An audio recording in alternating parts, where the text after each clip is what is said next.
in T minus 15, 20 seconds or so. Very excited about today's program.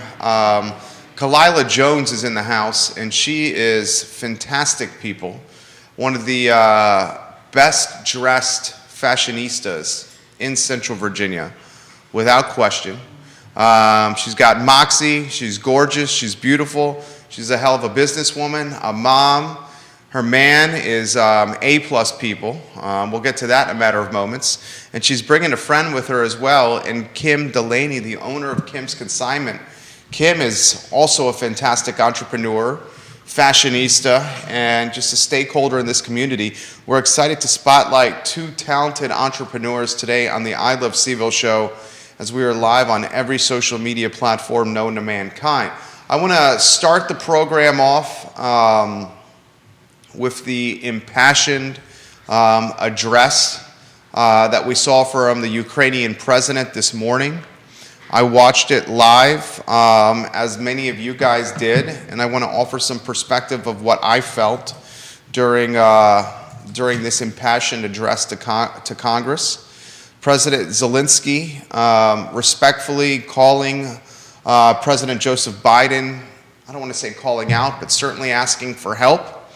Some perspective that I thought of, felt, I will pass along to you guys. I also want to highlight a couple of items that I see of merit or note that need your attention today on the program. So give the show a like and a share anywhere you guys are watching. Give the show a like and a share anywhere you are watching, and we'll get rocking and rolling here in about 15 seconds on the program. We're looking forward to connecting with you guys on this platform. Judah Wickower, we can rock and roll when you are ready.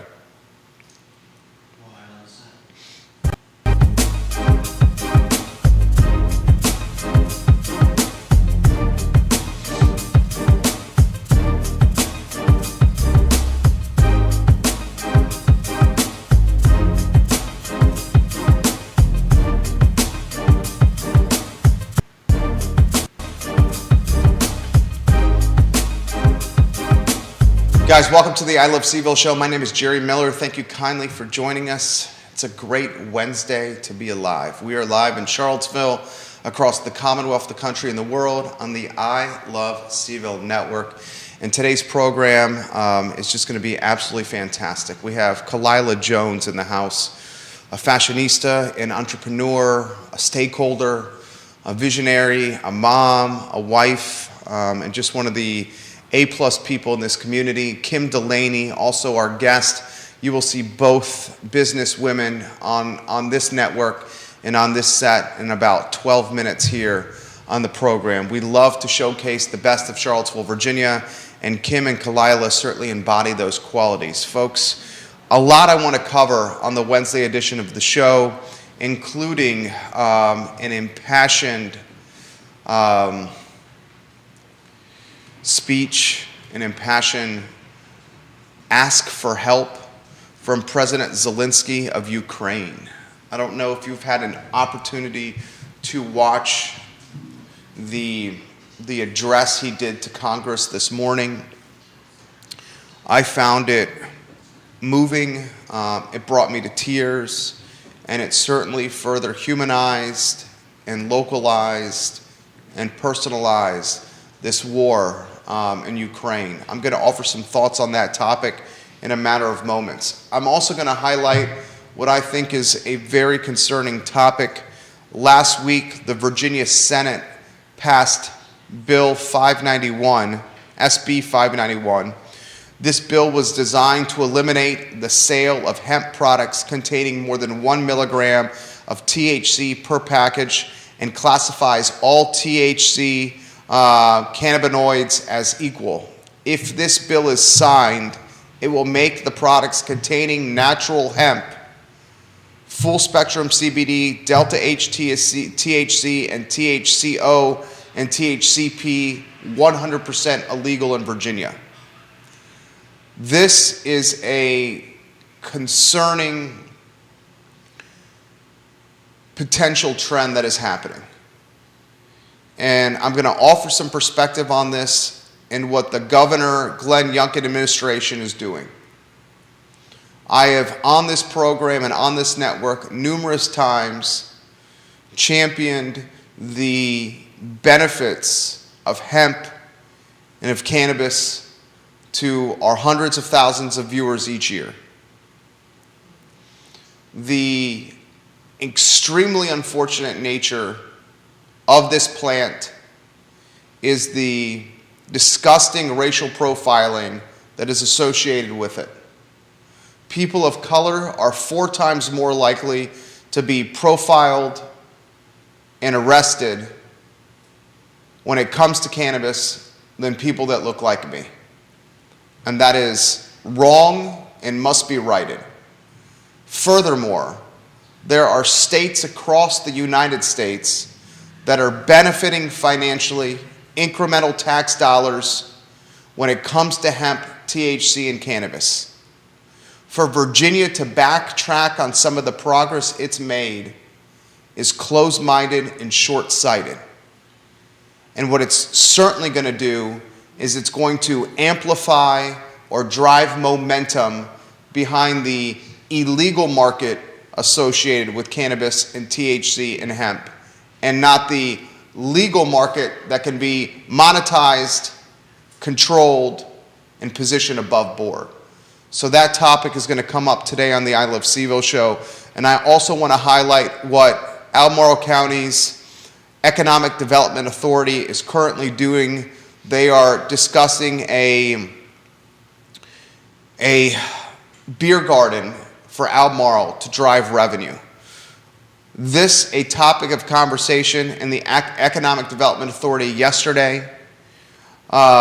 We all realize that the County of Albemarle and the City of Charlottesville are gentrifying very quickly.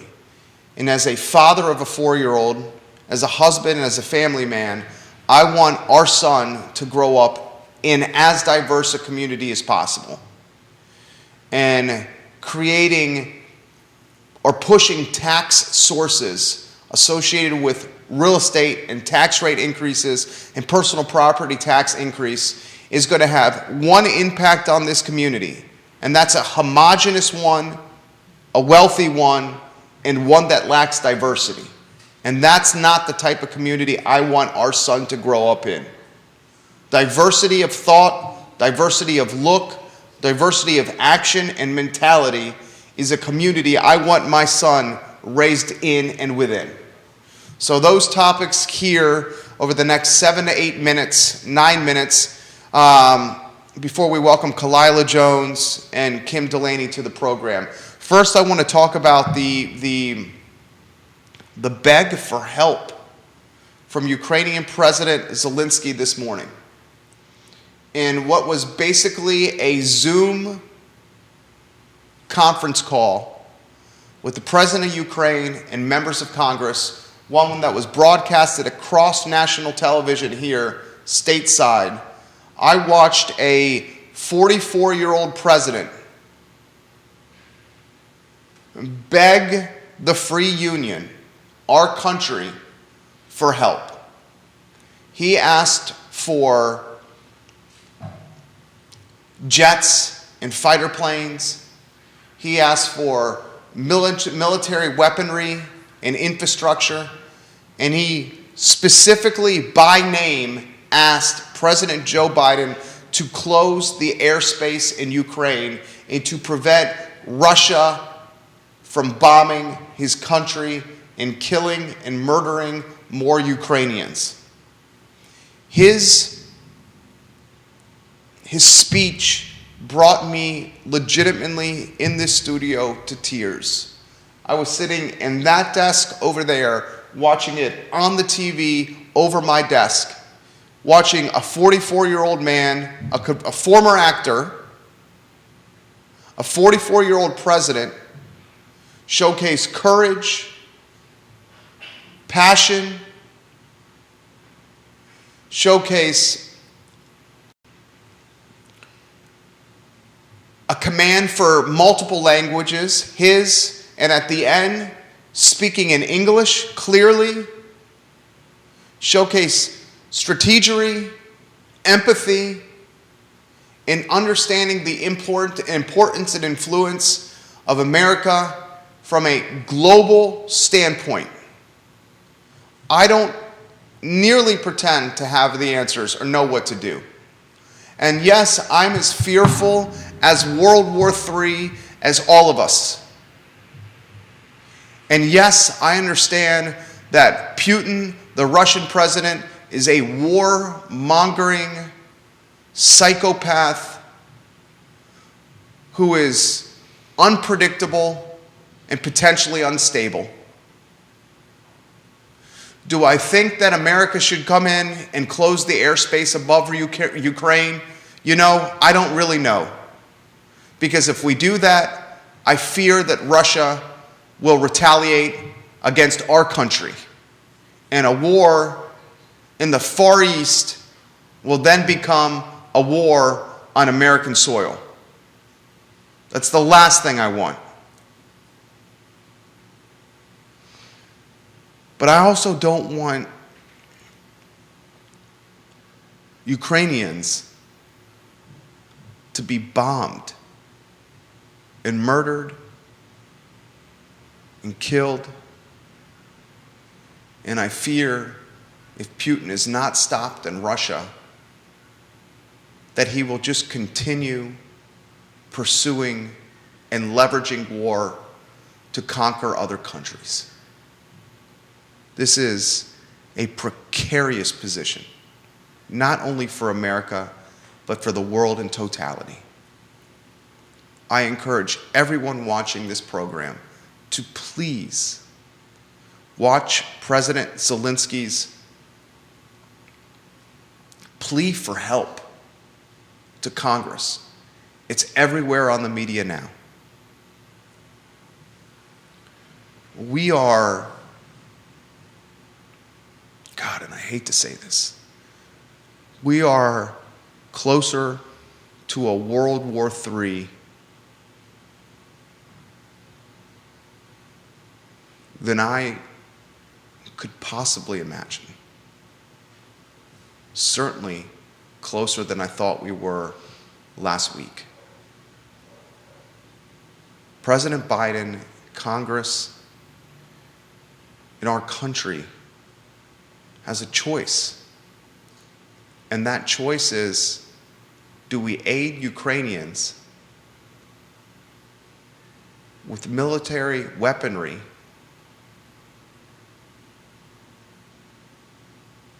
or do we stand by and do the economic sanctions we've been imposing on Russia?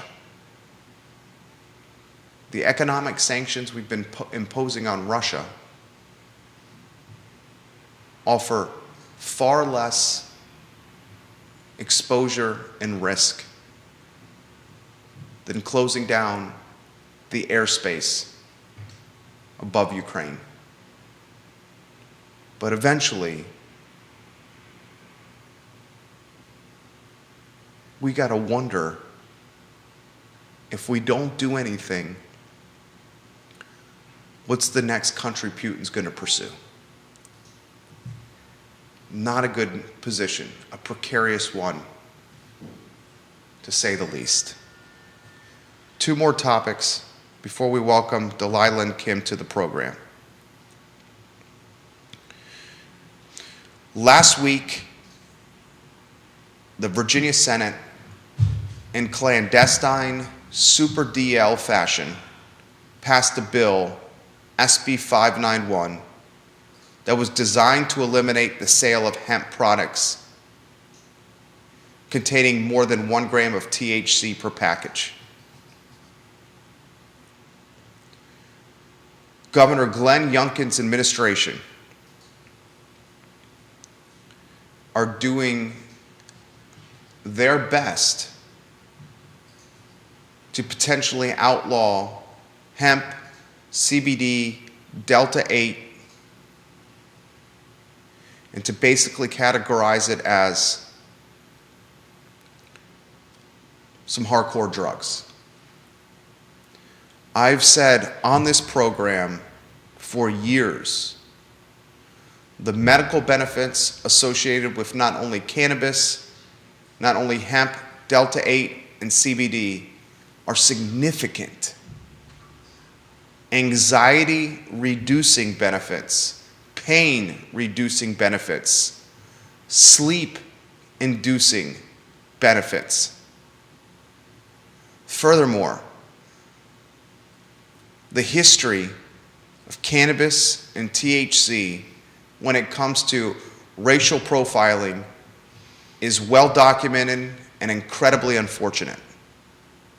People of color are 4 times more likely to get profiled, pursued, and arrested and incarcerated when it comes to this plant. That's a history that is well documented. And it's a history that must be changed. If Governor Youngkin's administration pursues this approach, all it will do is galvanize, strengthen, and drive momentum behind the illegal market. People are going to still smoke pot. They're just going to buy it from someone below board as opposed to above board. Does it not make sense to legalize, to tax, to control, and then to take the revenue associated with legalizing, taxing, controlling, and allocating it to endeavors of equity, like schools and like housing? Turning our backs on the progress that is made with cannabis so far is only going to impact those in our community on the financial margin or those that have suffered inequities associated with the color of their skin. And that is wrong. Follow SB 591. It is now in purgatory, heading to either proverbial hell or heaven.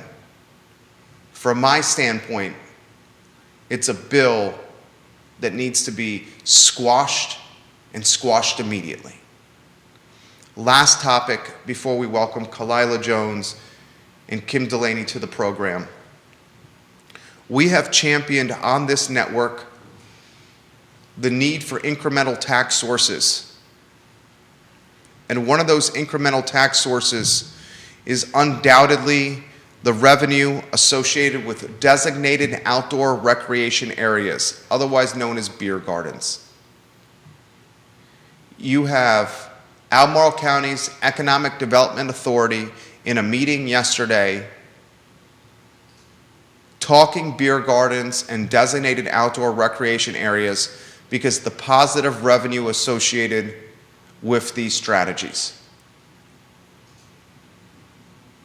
Albemarle is going to do it.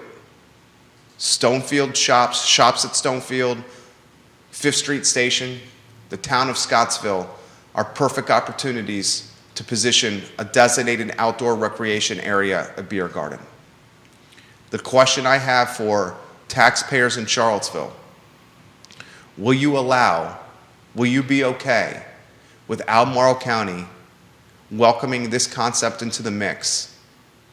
And will you be okay as taxpayer dollars leave the city for the county for these designated outdoor recreation area opportunities? Because that will happen.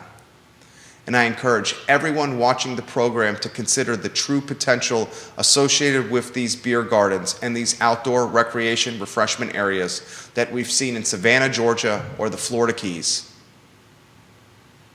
The stigma associated with beer gardens is not debaucherous French Quarter stigmas. The stuff you see in New Orleans is not what we would see around here in Charlottesville and Albemarle. And as leadership in Albemarle and leadership in Charlottesville, it's time we consider new tax sources for residents as opposed to taxing rooftops and homes.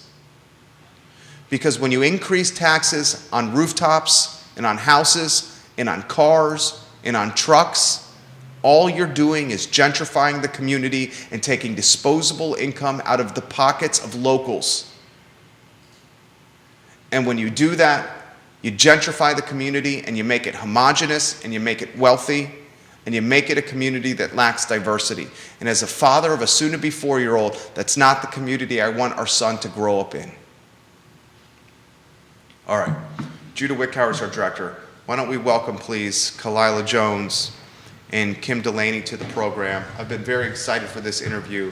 I've watched on social media as Kalila Jones has just been this dynamite fashionista. I mean, every post, and I'm putting a little pressure on her now, but she's gonna bring it and she's gonna rise and surpass this pressure. Every post I see her on social media, she is flossing, she looks great, she is styled, she is the definition of class and fashion. She's welcomed a friend with her, and Kim Delaney, the owner of Kim's Consignment Shop. I've spent 4 or 5 minutes before the program talking with her, and I can see she embodies those qualities as well. Judah Wickhauer is our director. Give me the thumbs up when you can, when that 3-shot is ready to go. Kalila Jones, the owner of Chic and Classy Image Consulting, and Kim Delaney, the owner of Kim's Consignment Shop. Ladies, you are now on the show with a worldwide audience. First, good afternoon, and second, thank you kindly for joining us. Thank you. Thank you for having me. So how am I supposed to live up to this grand introduction that you gave me? I'm going to try my hardest. I think you certainly will. And you guys both look fantastic. Thank you. Thank you, Jerry. Appreciate it. And I actually appreciate your fashion prowess. You always look very nice, and you look nice today. Thank you kindly. Thank you so much. So let's start with Kalila. Introduce yourself to everybody that's watching. Okay, so I am Kalila Jones. I'm an A plus. A plus plus. A plus plus. So I'm trying to live up to that today. I'm a mother. I have a 9-year-old son, and he's my whole entire world. Yes, Miles, my son Miles. If you follow me on Facebook, the Bambino or my bub, that's my baby. I am a wardrobe stylist and image consultant here in Charlottesville, and I'm very active in the community. I am the co-president of Families Helping Families, and I did want to briefly talk about that today when we get a moment, but I'm putting on a fashion show here soon at Ix, and I'm just excited that Jerry has us on today for Women's History Month. I really appreciate that. Love that for us. Love you for that, Jerry. But today, yes, I'm just wanting to talk about my business, Chic and Classy Image Consulting, and the upcoming fashion show that we have coming up for Earth Day. If you know me, you know I love and live fashion, style, all of that. It's my zhuzh. That's my whole thing. But I am interested in kind of pivoting from the fast fashion world, because I know we all live there, to a more sustainable fashion outlook. So this Earth Day fashion show that we'll be putting on at Ix is the start of that for me. I also have a group, Kalila's Closet. Hey y'all, I know y'all watching.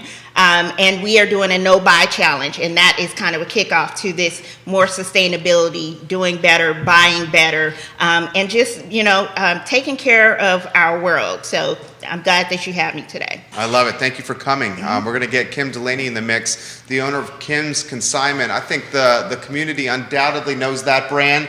Kim, why don't you introduce yourself to everybody that's watching the show? Sure. Hi, I'm Kim Delaney. I'm owner of Kim's Consignment Boutique. We are locally sourced out of Greene County in Barboursville. We have everything from kids' clothes to men's clothes to handbags to everything in between. We also have some wholesale vendors that I personally choose. We have a hat company that I'm really excited to bring on. I'm also wearing everything from my shop. So that's exciting that I can, wear my brand, so to speak. I love supporting the community, and most of the items at Kim's Consignment is all consignments. So I'm just kind of bringing in some new things like graphic tees, some handbags that are crafted really nicely in leather, and some jewelry, which I'm wearing the line that I'm going to be carrying exclusively in my shop. It's called Twisted Silver. So yeah, so we just have a lot of fun there, and I'm excited for the fashion show at the X Park. And if anybody wants to be a model, please message me on my Facebook, Kim's Consignment, and I need some models. I have a few, but I want to make sure we have enough. Let's talk about the fashion show. Yes. Give us the who, what, when, where, why. Okay, absolutely. So I want you to stay tuned for further details. It's going to be at X Art Park, and Earth Day is April 22nd, so we're looking at either April 22nd or 23rd. As Kim mentioned, Kim's Consignment will be there. I know you can't wait to see her there and get her girls on the runway. Also, Darling Boutique, which is a Charlottesville staple, so our girl Linnea and her models will be there, and then also Arsenic and Old Lace. They will be participating as well. I do appreciate all of the models who have reached out to me. You girls are gorgeous. Can't wait to see you on the runway. If anyone else is interested, I could use a couple of more, not too many, but if you could message me, or you can email me at kalila.jones@chicandclassyimage.com. Hopefully we can get that in the chat or something, so people can email me if you're interested. You don't have to be a professional. I know how to bring out the confidence and the inner model and Sasha Fierce out of everybody. So if you're interested, just please shoot me a message. Let's talk about that. Fashion is as much about how you look as it is how you feel inside. Can we highlight that? Oh, yes. The confidence that is associated with when you look good, you feel good, your outlook is good, you wake up good, you go to bed good. Yeah. Ladies, go anywhere you want with that topic. Well, it's so awesome that you would say that. And I also sell CBD products and hemp products in my store, because I want my customers to not only look good, but feel good. And as you touched on earlier in your show, hemp products have such a great impact on your well-being. So I did it just kind of out of a whim, and it's been very successful. I'm actually selling out every month. So Yes, right. I know, I didn't even realize. So I'm giving you some applause right here. So not only do my customers come in and get personalized fashion advice and one-on-one attention from whoever is working, mostly me and a couple other gals, they also can get some CBD to take home and relax and feel good. So my mentality about looking good and feeling good, I think it's so underrated. It's underrated. First of all, we know fashion is what you buy, style is what you do with it. And it takes a certain kind of confidence to be able to kill any look. I have people say that to me all the time. You could wear anything. It's not necessarily that I could wear anything. It's the fact that I think that I could kill any look that I put on. Yeah. And you do. yes. And you do. Thank you. I think I think that pretty is not a look, it's a behavior. It's an what energy. you do. Right. It's what you put out in the world. And if you look good, you feel good, and I promise you, you're gonna do good. You do so much better at any job position that you have. A lot of us are working from home. A lot of us are behind a virtual Zoom camera and whatnot. And the people who are there in their, sweats on the bottom and whatnot, I can tell the difference between the people who actually get up and, put a little oomph in their look, and the people who aren't. So just don't underestimate how important that is because your outward appearance, it definitely can supplement your skills, knowledge, and abilities, because the confidence can't be matched. I love it. How about this comment? And it's coming in on the feed right now. Victoria Trainum is giving you guys some props. Yay. Kayla Klauser is giving you guys some props right now. Michelle Simonian giving you guys some props. Jojo Robertson, hello and welcome to the program. How about the comment that it takes so much money to look good and to dress well? Let's debunk that stigma, please. Yes. And that's what I love about the resale. You don't have to spend a lot to look great. Most of my wardrobe, if not all of my wardrobe, is secondhand. And at Kim's Consignment Boutique, we get a lot of items in new with tags. So you're going to come in and you're going to find some new items that still have the tags on them, but you're not going to be paying that price. You're going to be paying less than retail. So you don't need to spend a lot to look good. Yeah. So that's why I got into the thrift and resale and consignment business in the first place. Right. And I call myself a recessionista. If it's love not that. on sale, Yeah. I'm not buying it. Exactly. Period, point blank. It has to be on sale. Now I'm moving more towards, I've always thrifted and shopped consignment. I love vintage because nobody wants to have on something that everybody else is wearing. So if you go to a thrift shop, you pick up that one thing is yours. There's not a whole, rack of those items on the rack. So that's one thing. But you have to get creative. You can upcycle. You can. I'm a brand ambassador, so in fairness, I do get a lot of clothes sent to me for free.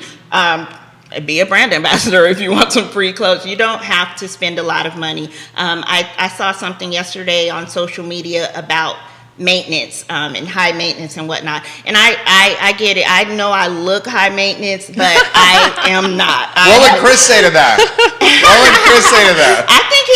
I'm sure he would say I look high maintenance, but he knows I'm not. Anything I have that is expensive or luxury or whatnot, he bought it. I do not do. I haven't had my hair done since I moved to Charlottesville. I don't get my nails done. These are press on, y'all, and I am not ashamed about it. So you just have to be creative. It doesn't cost a lot of money to look good. How about the last 2 years of virtual communication?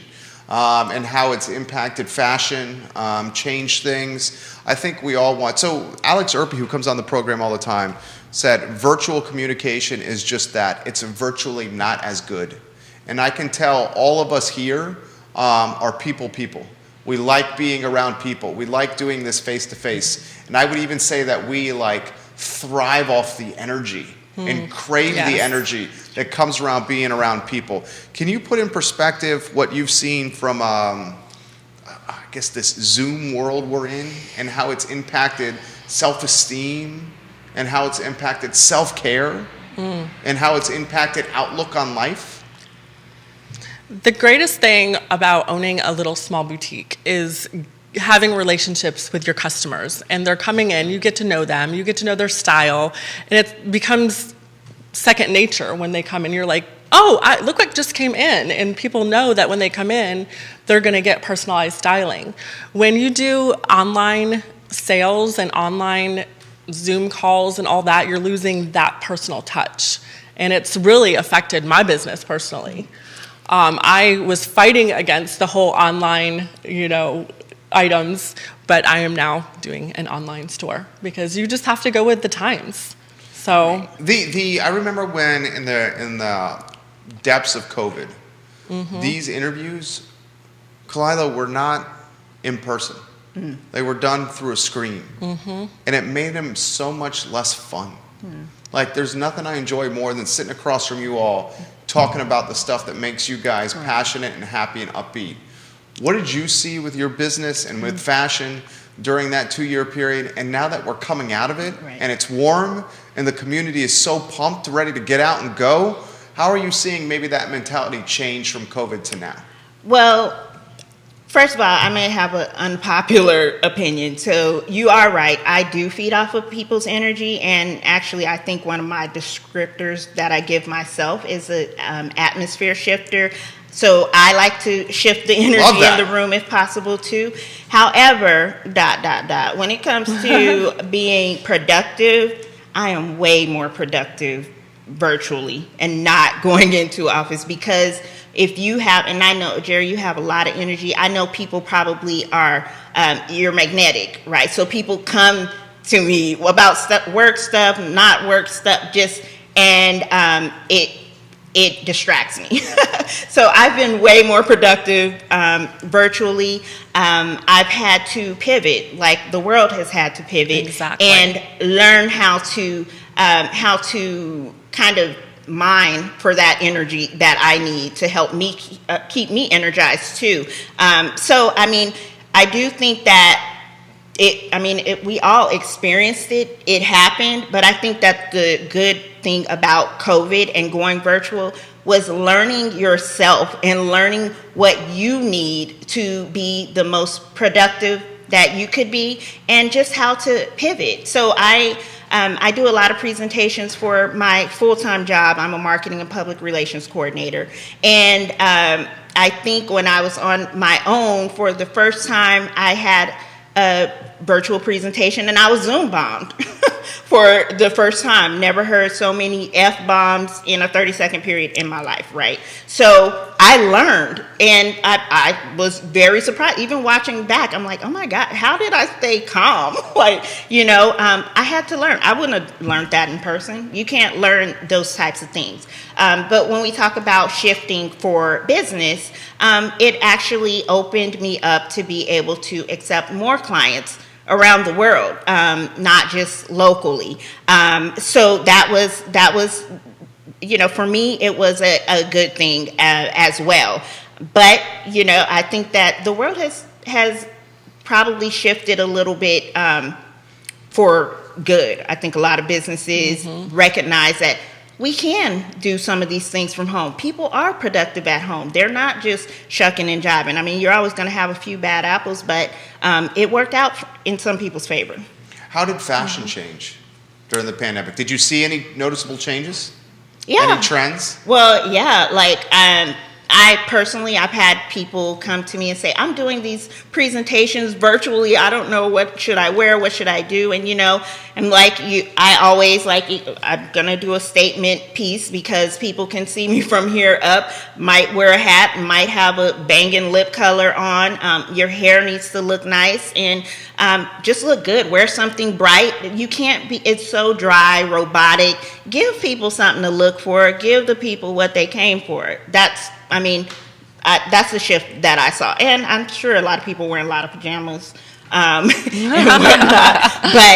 But like we said, if you want to feel good, you got to look good. So at least put on a nice shirt and put your face on. Well said. Kim, what'd you see? Well, during the pandemic, everybody was cleaning out their closets because they were working from home. They had extra time. So in the consignment community, we've got a lot of inventory because of that. And the fact that business wear isn't really a thing hardly anymore. So we kind of had to take a shift with that. So I sell more graphic tees and more casual clothes than I did before. And we just had to kind of roll with it. Like she was saying, you just have to roll with it and, just do it the best you can in this climate and find creative ways to get your business going. And that's what we did. Do we think that as we're coming out of the pandemic and we're getting warmer weather here, and people are there's been the comparison to this period of time being almost like the roaring 20s, where everyone is going to be like, let's go, let's go, let's go. Do we think that's going to have an impact on fashion and how people dress? And if so, how? Because now you're going to have a lot of more folks, heading downtown, going to Stonefield, going out about, going to music, festivals, concerts, sporting events, restaurants. And I almost feel like that who's who of seeing who else is in the room is going to be prioritized even more because we essentially almost quarantined for 20 months. You see what I'm saying? What do you ladies think about that? Well, I don't know what these other people are going to be doing, but you might see me on the downtown mall in a tutu or a ball gown because I'm tired of being locked up in the house. I'm going to dress up. I'm going to show up and I'm going to show out. And my people, they're going to do the same thing. And I think that's going to be not just be relegated for fashion. I think when it comes to travel and all of that, people are going to go all out because we saw what it looked like to be locked up and whatnot. And we are here for a fun time, not a long time. So we're going to take advantage of it. That's what I think fashion is going to do. We're going to be, you're going to see feathers, sequins, gold, all kinds of stuff you've never seen in Charlottesville before. I'm feeling like if nobody else is wearing it, you could at least find me in it. I love that. I love your style. Kim, what do you think about that? I love that, and I'm the same. My husband would call me high maintenance. Chris is joking. She's very high proud of it. maintenance. I'm joking. He says, I'm joking. Yes. Chris is Charlottesville's best and Virginia's best comedian. We love Chris Allen on the program. He's throwing some jabs over I here. know. Hey, She might be in denial over here. She might be in denial.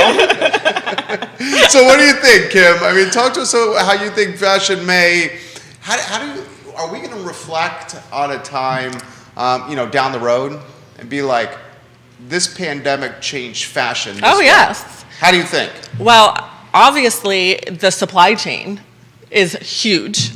I have a lot of inventory. I have no problems with supply chain because I'm locally sourced, right? Yes. So people are coming to me, and people are coming to me for wedding gowns. They're coming mother of the bride gowns. They're coming to me for prom dresses because everywhere they're going, they're not getting the inventory that they're used to getting. So I think consignment is trending right now fiercely, and we need to just really embrace that. I love it. I do too. And then I have young girls come into my shop. This is another thing that I really love. I mean, I'm talking young girls, 19, 20 teenagers. They're buying vintage tapestry blazers. And yes, I love the bling. Yes, I love everything about the style, but I could go from black leather to, just dressed down like I am kind of today. It just depends on how I feel. So fashion is based on how you feel in the moment. And I just love that we can locally source all of the items and not have to worry about the supply chain in consignment and thrift. And I'm super excited about the fashion show. I can't It's wait. going to be so much fun to see I'm going to let the models pick out what they want to wear and have their style come out on the runway, so to speak. So we'll see what happens with that. It'll be really fun. Talk to us about Ix. Why Ix for the fashion show? It's a perfect venue. Yeah. Well, because, I've been working, I'm on the board for Ix, and we've been working just to kind of diversify. Like, we know that they have a very robust programming. Like, they've always had so many interesting things going on. But the reason why I put on fashion shows there last year was because I felt like they're in the middle of a community. However, it didn't feel that welcoming necessarily to the community where it was. So I wanted to be able to do something there that invited the community, that embraced the community, and just really highlighted a fierce, unapologetic acceptance, like self-acceptance. Earth Day is another event where, people are not mindful of these things. Like you were talking about President Zelensky and all the things that are going on in Ukraine and whatnot. People are so far removed from these things that they don't even think about it. The day-to-day, they just don't think about it. Chris was actually telling me that there was a person commenting saying he couldn't respect Zelensky because he greeted our politicians in a T-shirt. Like, how far removed are you that you are saying this man whose country, they're in a war, you're worried about his T-shirt? Like, we're just so far removed. So I think about Earth Day. I'm not gonna even lie. I'm not gonna hold you. I am not an earthy girl. I am not at all. I've been introduced to so many more creatures here in Virginia since I've been here than I ever have in my life. But it's important. Like, the earth, we get one home, right? Like, we need to take care of it. And you can do your small part to make sure our earth is taken care of. And just because you love fashion and whatnot doesn't mean that you have to buy all this fast fashion and wear it once and that's that. Then you don't even, it's in your closet or you just throw it away. So it's important, people, that we take care of our earth and we think about the choices that we're making, because it's going to impact this world for Jerry's son, for my son, for your grandkids. Like, it's going to impact that. So that's the significance of Earth Day and it being at Ix. That's why we're wanting to do that and bring some attention and awareness to these things that we just don't really think about. Very well said. You're getting questions from viewership on what you're wearing right now. This is from Stacy. Please ask Kalila what she's wearing right now. What am I wearing? Do you want me to stand up? Please, you can. Okay. Dude, if she stands up, let's see if we can get her in the shot right here. He's gonna. Okay. So I love it. This is what I'm wearing. And this is actually from House of Delani. It's a friend of mine's boutique in Atlanta. And then this little sage number is from, I want to say that is from Shop Akira. Don't hold me. I'll find out for you. I got some super cute shoes on, but I'm not going to. She asked about the hat. Oh, yeah. So I believe this is from Shop Akira.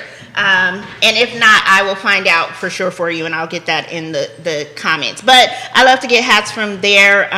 Also, I've consigned hats all the time as well. I'm a little bit obsessed with hats, so I have quite a few hats and fascinators and whatnot. But I love a girl who loves a hat. Yes, Stacy.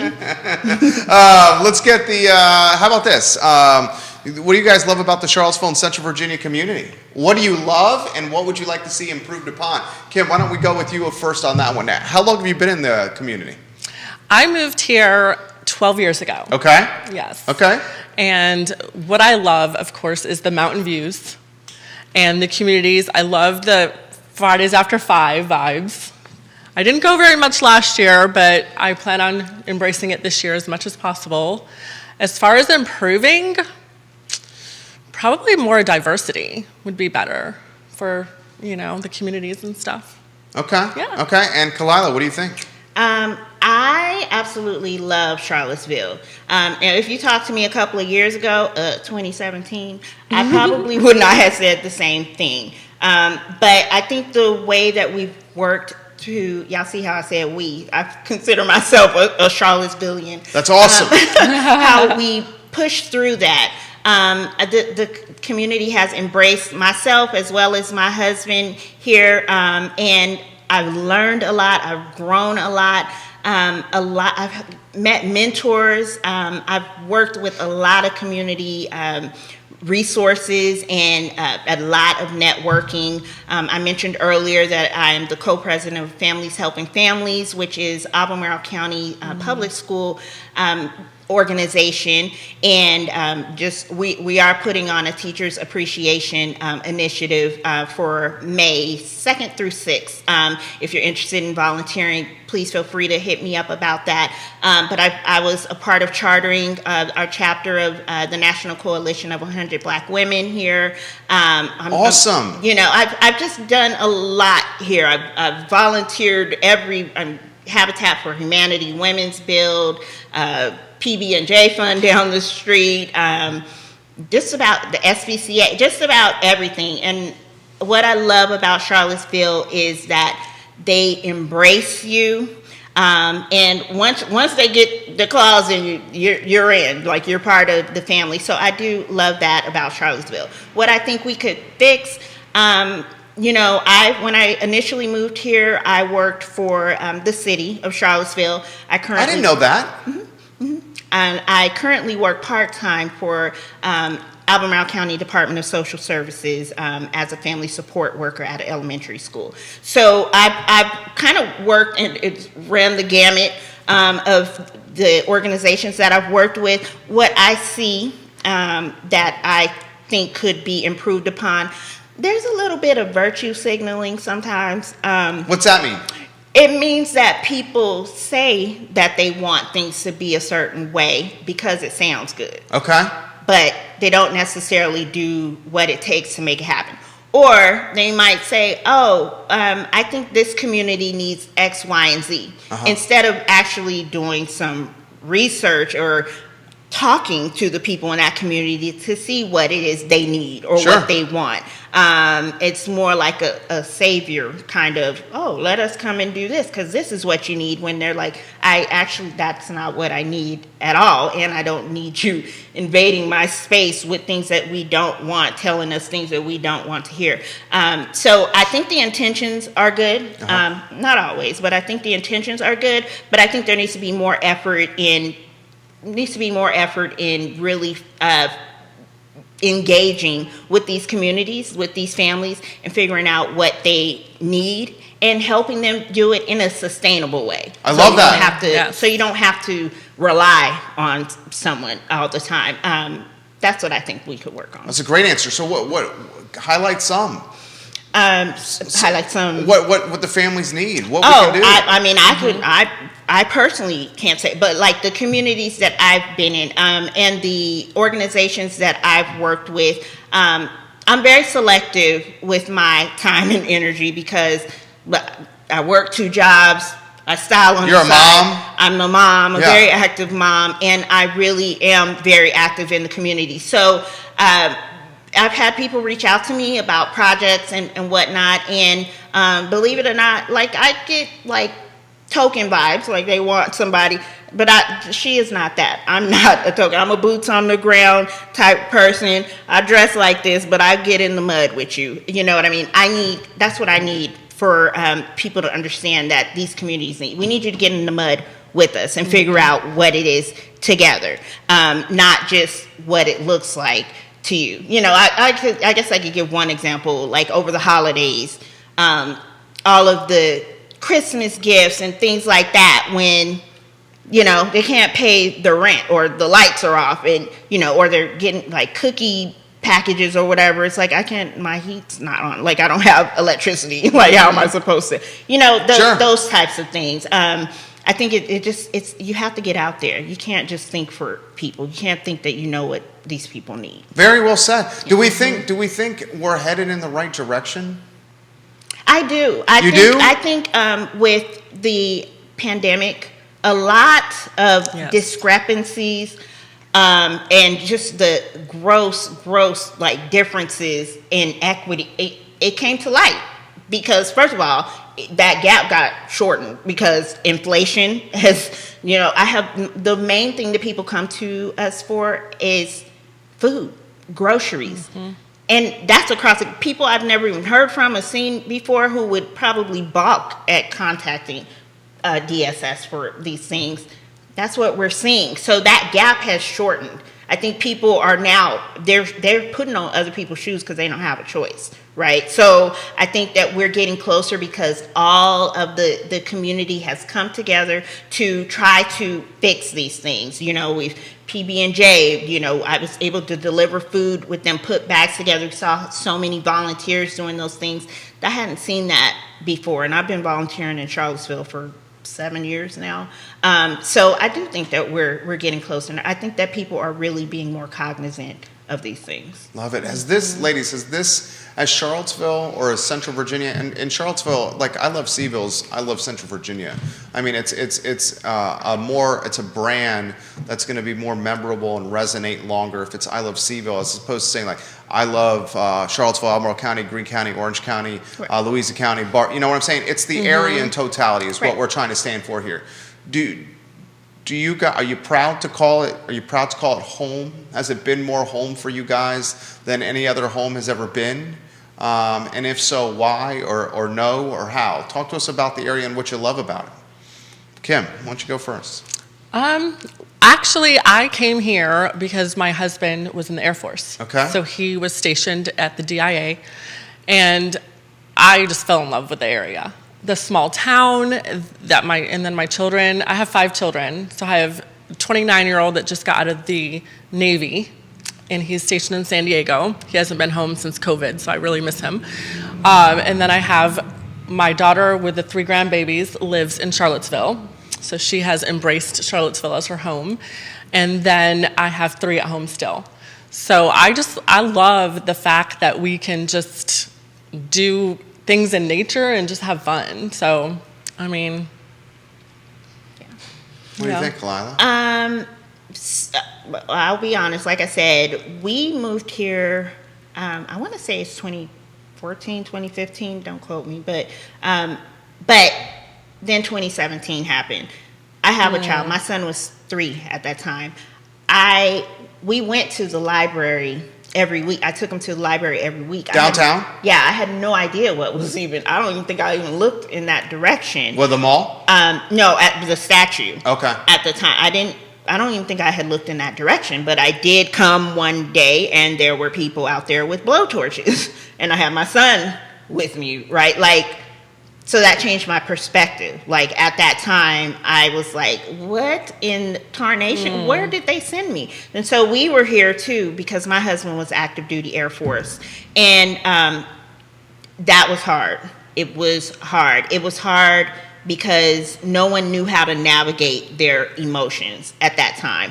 And so just even as a black woman, like a lot of times people have a hard time, okay, is she going to be a cool black woman? Is she going to be the angry black woman? Like, what is this going to be? So they have a hard time in general. But at that time, there was just so much tension and so much that I never thought in my life that I would have to deal with as a mother. I never have been called the N-word in my life until I had lived here. And I was here 2 weeks, and someone called me the N-word at the grocery store. So I'm sorry. For me to go from that experience to saying, I'm a Charlottesville, like, Right. that's growth. But I always say that God brought me here for a reason, because I was almost 40 before I'd ever been called the N-word. And I'm sure everybody, any black person you know, they got a story about the first time being called the N-word, right? I hadn't had that experience. And I've always been a busybody, busy bee. Grass doesn't grow under my feet. But I think that experience galvanized me, right? Like, I had to do whatever I could to let the black children in Charlottesville know, their value, their worth. And that's why I'm so adamant and speak so adamantly about strong and just fierce, unapologetic self-acceptance. Because if these people are not accepting you, you need to be able to let them know that they're missing out. And I tell my son every day, you are a brilliant black boy. And you know why? Because nobody outside the four walls of my house are going to be able to convince him otherwise, because he's going to know. And I had that experience because of Charlottesville. So, yes, I embrace Charlottesville now. Did I feel like Charlottesville embraced me at first? Absolutely not. Do I feel like they embrace me now? I do. How do you, question for both you guys. We're all parents here. Miles, who says 8? He's 9. He's 9. Mm-hmm. Our son's almost 4. You have 5. I have you're 5. Superhero. And 3 grandbabies. I mean, 4 grandbabies with my husband. One is hard enough. Parenthood is I say it on the show all the time, the best, hardest thing ever, and the longest, shortest thing ever. Right. It is. Like, I'm shocked how he's 4. It's like Already. it's flowing by, but then some of these days feel like years. It's like, can we just get to Yes. bedtime? Yes. You know what I'm saying? I do. How about how do you feel about our kids and like the world and the future that they have in front of themselves or before themselves, and the challenges that they have? And you feel optimistic? You feel concerned? You worry? I mean, certainly, and I talked about this in the beginning of the show, this Russia-Ukrainian war has certainly preoccupied me, and is on my mind all the time. I mean, good night. We just get out of a pandemic that's 2 years old, almost 2 years, and to get out of a pandemic, and you got this war that I hope to God is not World War III, but certainly I hope to God that it ends quickly, because I can't even think about what it's like for parents and kids and wives and husbands over there that are over their shoulder, worried about dying. I mean, what do you think about our kids and future and what they have in front of themselves? Do you want to start with that one, Kim? Sure, that's a deep question. I teach my children to be just free thinkers. I don't want them to be brainwashed. I don't want them to be told what they're supposed to think or what they're supposed to feel. And we have open lines of communication in my home. So we moved here from Augusta, Georgia. My oldest son that I referenced, his best friend is a black, CJ. And he calls me Mama Kim, And then my son here, his best friend is also a black. Super awesome football player for Greene County. I'm not going to mention his name, but I don't want to put him on the spot. But I, teach my children to love everybody and treat everybody equally. And when they get bullied at school, I tell them that if you're getting bullied at school, that person's probably getting bullied at home. So you need to show that person kindness, and you need to ask them, hey, do you want to play ball at recess? And then I bet you anything that bully will stop bullying you.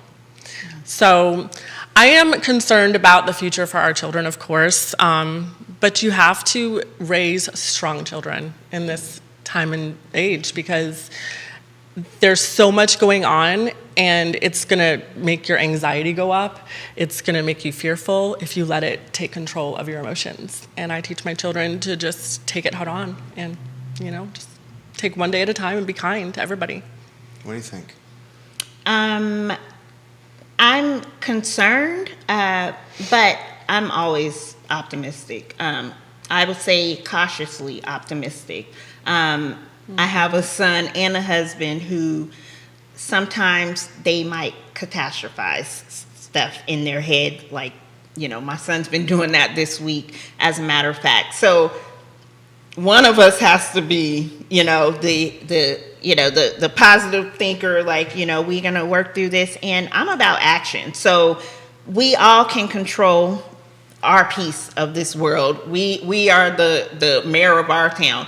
We can't allow people to rent space in our head with all that negativity and worry and whatnot. And I think the way to help is to move, do something. It's not nobody's coming to save you. Like, you have to figure it out. Like you said, you be a free thinker. You gotta do something. And I try to model that for my husband, for my son, for anybody, any of my mentees, because it's gonna take work. It's not just gonna happen. And just be positive, be optimistic, and there's just power. Positivity is popping. Great stuff. Why don't we close with the who, what, when, where, why one more time of the fashion show at Ix, because we want to drive as many viewers and listeners to the fashion show. Yes. And keep this on everybody's radar. Yes. Showcase it. Okay, so the who is going to be, we got Kim's Consignment, we have Darling Boutique, and we have Arsenic and Old Lace. I know you guys are used to me styling for a show. I won't be styling in this particular show. I am just coordinating the fashion show, but I promise we're going to bring it, and this is going to be something different. So you're not going to want to miss it. It'll be at Ix, and we're looking at Earth Day, which is April 22nd. If you don't know about Earth Day, please Google it, look it up, learn about that, and you can find Kim there. I don't know if I will actually physically be there because I'm preparing for a surgery, but I am coordinating everything, and then we'll have some beautiful Charlottesville models that you may have seen before, and I got a lot of new faces that have popped up, so you definitely want to be there. Okay. Anything you want to add? I'm excited for the fashion show. I've not done a fashion show before, so it's going to be exciting, and I am still looking for my models. I think I have 2 that are committed, but we don't know exactly the dates yet. So yeah, we're super excited about it, and we're here for it. And I have models for you too. If you're interested in modeling, again, just email me at kalila.jones@chicandclassyimage.com, or you can inbox Kim and message her if you're interested as well. You don't have to be a pro. Yes. You guys are amazing. Thank you. Thank you. Seriously. Thank you. Thank you so much for coming. Thank you for having us. Absolutely fantastic. You guys see what the show is all about. If you guys want to slide that way, we're so grateful for your time. Thank you. Kalila, thank you for setting up this interview. Chris, thank you for your help as well. You see what the program is all about. It's about showcasing the best of Charlottesville, Virginia. Love doing the show, guys. I love connecting with you guys in the community through this platform. Take care, ladies. And I love showcasing people doing good and impactful and positive and influential things for the community. It's literally what the essence of the program is about. And I want to close with this. I guess I want to close with a message of empathy and kindness. I have been feeling, certainly uncertain with so much from I guess macro sense, the war and how our country is going to respond. Families and kids and moms and dads and humans being unnecessarily murdered. Concerned of how that's going to affect safety for us, certainly in the U.S., for our son. Concerned how that's going to affect, dynamics associated with, the economy and moving the country out of this pandemic, heading in the direction that's positive out of the pandemic. I mean, I ask myself, if folks watch this program often, I'm a God-fearing person. I ask myself this question often, man, we just got out of we're about to get out of a 24-month pandemic. And now we got this Ukraine-Russia war that's monopolizing mindset and brain power, news cycle. What's up? What gives? How's this the case? And you just gotta have, faith and, internal belief, mental fortitude that we're gonna come out stronger in a more positive scenario. You got to. Because if you don't, the alternative will just wear you down like a number 2 pencil. And that's not healthy. Appreciate you guys watching and listening to the show. Tomorrow, head UVA baseball coach Brian O'Connor in studio. This Virginia baseball team is on fire, to say the least. Brian O'Connor of Virginia baseball in the program tomorrow. For Judah Wickower, my name is Jerry Miller, and this is the I Love CBEL show. Take care.